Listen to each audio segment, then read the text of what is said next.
revestindo-se do novo homem. Romanos capítulo 5, versículos 12 e 15 a 19.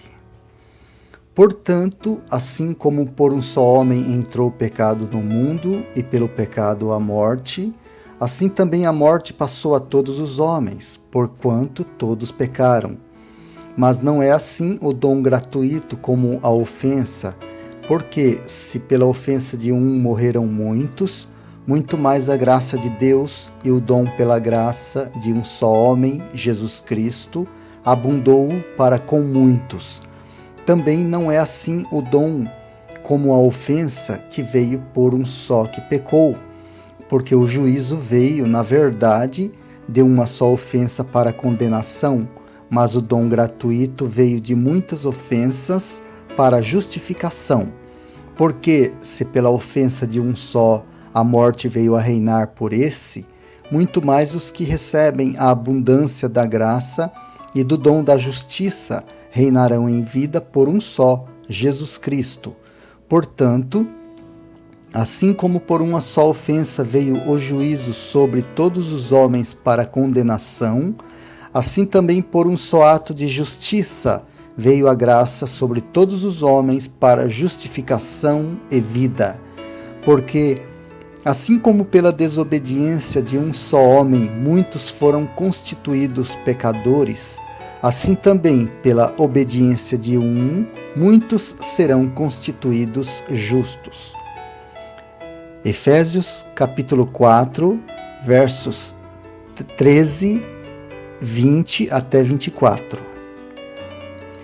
Até que todos cheguemos à unidade da fé e do pleno conhecimento do Filho de Deus, ao estado de homem feito, à medida da estatura da plenitude de Cristo. Mas vós não aprendestes assim a Cristo, se é que o ouvistes e nele fostes instruídos, conforme é a verdade em Jesus, a despojar-vos quanto ao procedimento anterior do velho homem, que se corrompe pelas concupiscências do engano, a vos renovar no espírito da vossa mente e a vos revestir do novo homem, que segundo Deus foi criado em verdadeira justiça e santidade. Colossenses capítulo 3, versos 9 a 11. Não mintais uns aos outros, pois que já vos despistes do homem velho com os seus feitos, e vos vestistes do novo, que se renova para o pleno conhecimento, segundo a imagem daquele que o criou, onde não há grego nem judeu, circuncisão nem incircuncisão, bárbaro, cita, escravo ou livre, mas Cristo é tudo em todos. Aqui a palavra diz para nos despirmos do velho homem, ou mais literalmente, que devemos colocá-lo de lado. A mesma palavra é encontrada em Hebreus 12, versículo 1. Portanto, deixando de lado todo peso e o pecado que tão de perto nos rodeia, temos nos despido do velho homem. Muito frequentemente estas palavras são usadas por nós numa conexão meramente pessoal. Falamos de nosso velho homem, querendo com isto referir-nos a esta nossa natureza pecadora que se manifesta quando provocada. Este aspecto, naturalmente, está incluído, mas não engloba todo o significado das afirmações diante de nós. O que temos aqui é algo muito mais que isto. O significado do termo velho homem. Romanos 5 explica o que significa. O velho homem é uma ordem racial representada por seu cabeça, Adão. É uma ordem. Este Adão corporativo, coletivo, que está separado de Deus, é um tipo de ordem que não pode mais ser aceita por Deus, que foi excluída do pensamento e da aceitação de Deus e que permanece contrária à sua mente. Esta é a ordem em que nascemos, à qual pertence tudo aquilo que somos por natureza, e ela é mencionada como sendo uma entidade corporativa, coletiva. É importante lembrar que não apenas o corpo de Cristo é um, mas também o corpo de Adão, isto é, que todos nós formamos em Adão um ente corporativo. É um homem, uma espécie de homem, um tipo de homem expresso em todo o mundo.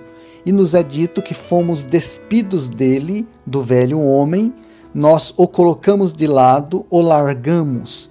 Nós o largamos na sepultura, da mesma forma como quando lá deixamos um cadáver. O corpo de alguém que parte desta vida é abandonado na sepultura. Não é mais o lugar onde a pessoa habita. Ele deixou de lado aquele corpo e nós seguimos o mesmo exemplo. Deixamos o corpo do velho homem de lado. Agora, como crentes, temos nos despido e colocado de lado o tipo adâmico, a ordem adâmica, o sistema adâmico, este grande e coletivo homem, pertencente a certo tipo e ordem. O novo homem. Então, em seguida, é dito que em Cristo revestimos-nos do novo homem. Isto também é frequentemente tratado como sendo uma questão meramente pessoal, individual. Ou seja, o novo homem, em nossa concepção, é um novo tipo de vida de natureza pessoal. Isto é verdade, mas é muito mais que isto. Na carta aos Efésios, o apóstolo fala do novo homem que é a igreja, o Cristo, como está literalmente expresso em 1 Coríntios, capítulo 12, versículo 12. Cristo é um com todos os seus membros, como a cabeça unida ao corpo, todos os membros formando um só corpo, um novo homem. É um homem coletivo, corporativo, um homem pertencente a uma nova ordem, não mais segundo Adão, mas segundo Cristo, onde Cristo é tudo em todos, conforme Colossenses capítulo 3, versículo 11. Antes, Adão era tudo em todos, mas agora, nesta nova criação, é Cristo quem é tudo em todos. O apóstolo expressa bem isto quando escreve: mas vós não aprendestes assim a Cristo, se é que o tendes ouvido e nele fostes instruídos, como está a verdade em Jesus. Efésios capítulo 4, versículos 20 e 21. É uma grande personificação da verdade divina em uma pessoa, e nós somos representados como tendo sido despojados de um corpo do velho Adão e revestidos do corpo de Cristo, do novo homem. A característica primária. Isto inclui muitas coisas. Se você olhar para o contexto desta passagem, irá perceber algumas delas. Inclui a natureza de Cristo.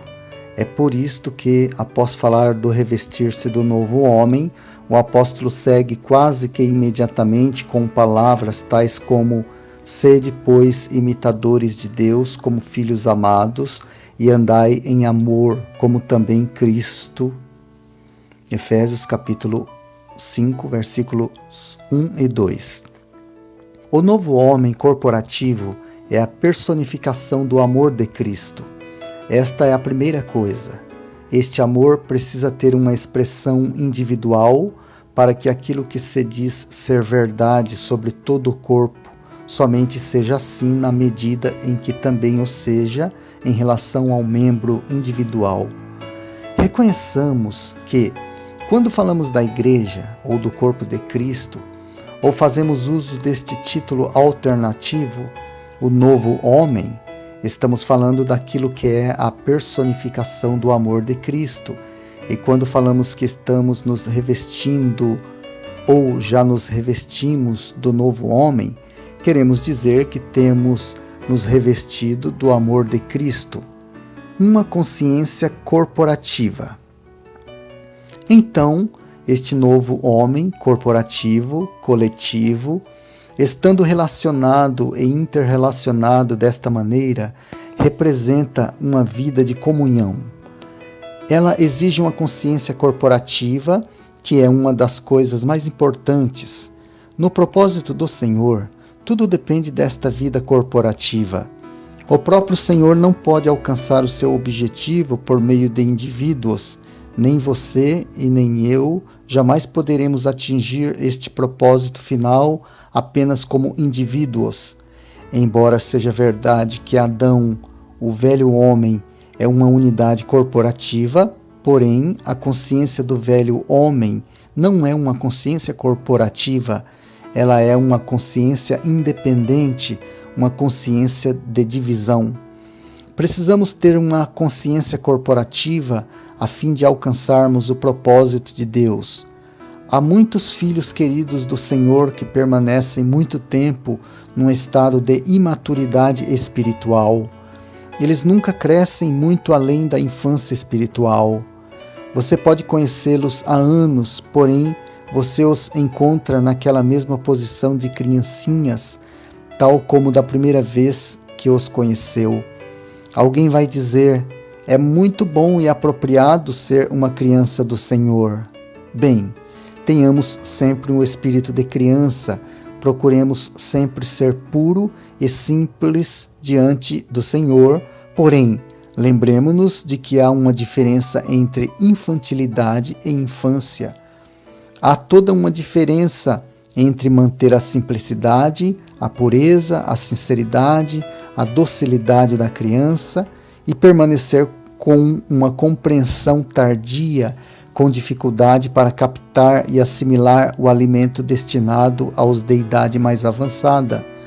O problema com tais pessoas, ou a causa de sua falta de maturidade, é que elas apenas seguem os próprios doces caminhos, isto é, são como borboletas voando de um lado para o outro, mas sem vida corporativa, sem vida relacionada. A borboleta é muito bonita quando voa, mas há muita diferença entre ela e a abelha. A abelha também pode voar de um lado para o outro, mas ela faz isto porque é movida por um bom propósito. A vida da abelha é corporativa, a da borboleta não, é uma vida individual. Falta de maturidade e atraso no crescimento espiritual normalmente se deve a esta falta de senso de vida corporativa associada à vida do povo de Deus de forma definitiva e positiva. Este é o caminho do crescimento. Esta é a lei do novo homem. Nós impedimos o nosso crescimento espiritual quando desprezamos a necessidade de estarmos ligados ao povo de Deus de uma forma definitiva. Este é o pano de fundo em Efésios. Todo o 4º capítulo é dedicado a esta questão vital. O novo homem está colocado lá como sendo a igreja, o corpo de Cristo, e este novo homem precisa crescer até chegar à estatura da plenitude de Cristo. É um homem corporativo que cresce até esta estatura. Os indivíduos não podem fazer isto. É somente em comunhão que nos movemos para a plenitude de Cristo. Cuidado, então, para não perder esta tão importante lei de crescimento espiritual. É isto o que significa vestir-se do novo homem. Estamos corretos, então, ao fazer a pergunta: temos nós realmente nos vestido do novo homem? Temos nós realmente nos revestido desta consciência de corpo, de relação, de comunhão, que pertence ao novo homem? Pode nem sempre ser possível para nós gozarmos de uma comunhão imediata, local e geográfica com a grande companhia do povo do Senhor, mas esta não é a questão. Estamos falando de consciência. A disposição. Novamente, é uma disposição. É a rejeição a tudo que é individual, pessoal, como tal, e a assimilação daquela consciência de comunhão na qual tudo é para o corpo, no corpo e pelo corpo. É por meio desta comunhão de espírito que o Senhor alcança o seu propósito e nós chegamos ao seu propósito. É muito triste ver os resultados do fracasso ao reconhecermos isto. Há pessoas acerca das quais não podemos negar a devoção que têm pelo Senhor, mas o que dói em nós é que elas não têm crescido nem 1 centímetro desde a primeira vez que as conhecemos anos atrás. Pelo menos não há qualquer sinal de uma capacidade maior. Elas são exatamente as mesmas de sempre. Tais pessoas nunca são encontradas fazendo grande esforço a favor de uma definitiva comunhão com o povo de Deus. Elas vagam de uma coisa para a outra e dizem: eu não vou me envolver com qualquer tipo de comunhão com o povo de Deus. Vou me manter livre. Vou seguir adiante, mantendo contato com tudo o que há por aí. Isto pode ser muito bom sob determinado ponto de vista, e você não deve interpretar mal, imaginando que não devamos ser solidários com tudo aquilo que é do Senhor. Mas há algo mais que é necessário ser construído e que é uma comunhão concreta com o povo de Deus. Isto é necessário ao Senhor para que haja uma revelação mais plena. O que não devemos nós em termos de revelação a esta comunhão? Para haver revelação, o Senhor precisa ter o corpo espiritualmente expresso. É tremendamente importante saber disso. É aí que o ministério do Senhor opera. Efésios 4 é um grande capítulo sobre ministério. Você perde todo o isolamento e departamentalismo no ministério quando o corpo se expressa, quando todos são encontrados ocupando um lugar espiritual de valor na obra do Senhor, não de acordo com os termos técnicos que o homem costuma usar em relação a tal obra, mas onde a pessoa representa algo de valor espiritual, onde cada um é um ministro diante do Senhor de alguma forma. Quer você reconheça ou não, isto é um fato e, infelizmente, muita perda é sofrida por não se perceber quão grandemente a obediência de cada um de nós afeta a questão toda. Vou dizer a você como testar a coisa. Haverá algo pessoal para o Senhor através de um meio corporativo, digamos, uma conferência? Arrisco-me a dizer que não há muitas pessoas que, estando espiritualmente associadas a ela, não conheçam algum aspecto da raiva e da pressão do diabo. Você não precisa provocar o diabo de alguma maneira. É um conflito e não apenas os indivíduos que estão em mais evidência no ministério são afetados, mas o conflito alcança aqueles a quem não estamos conectados no ministério num sentido específico. Em nossos pensamentos, frequentemente restringimos o ministério a uma única expressão. Aqueles que têm suas casas e suas tarefas domésticas podem, por acaso, pensar nestas coisas como sendo algo secular, como algo que não faz parte do ministério, mas o conflito também está lá. Ele alcança sua consciência pessoal, os seus negócios, independentemente de estar você envolvido de alguma maneira com o que está acontecendo. É porque você está ligado espiritualmente ao testemunho, você ingressou de forma espiritual no corpo de Cristo, discernindo o corpo. Quer você tenha compreendido a verdade numa medida maior ou não, você se vestiu do novo homem e está sofrendo por ser parte integrante dele. Agora, isto não é apenas um fato que talvez reconheçamos de forma dolorosa, mas é também um privilégio. Paulo disse: cumpro no meu corpo o resto das aflições de Cristo em favor do seu corpo, que é a igreja. Colossenses capítulo 1, versículo 24. Lá em seu lar, no seu negócio, o que você chama de retaguarda, você também encontra conflito. É por causa do corpo. Lá fora, longe dos demais, você também sofre o impacto. Esta é a prova de que cada parte do corpo é participante do ministério. Ao nos vestirmos do novo homem, o todo é servido espiritualmente por todas as partes.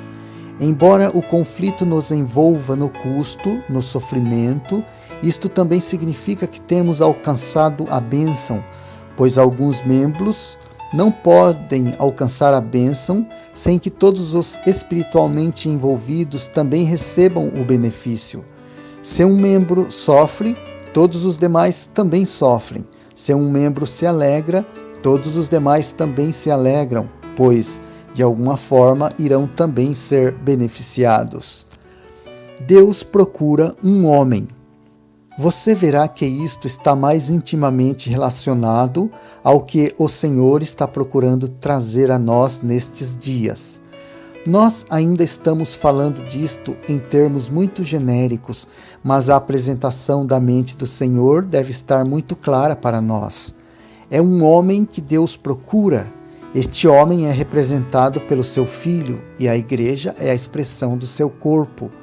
Este novo homem é a manifestação universal daquilo que Cristo é, um só Senhor, uma só vida, um só amor.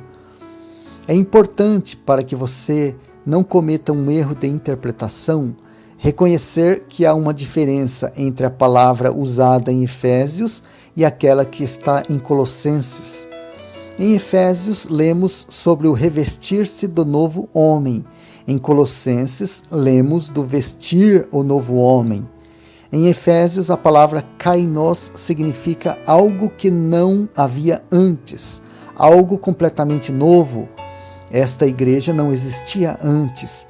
Este homem corporativo, conforme Cristo, jamais existiu antes, é algo novo.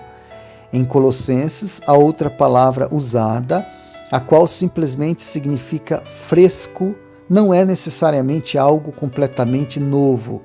Você entenderá o significado da palavra se olhar para o contexto. Há um frescor de mente, de espírito, que é a marca dos que estão em Cristo.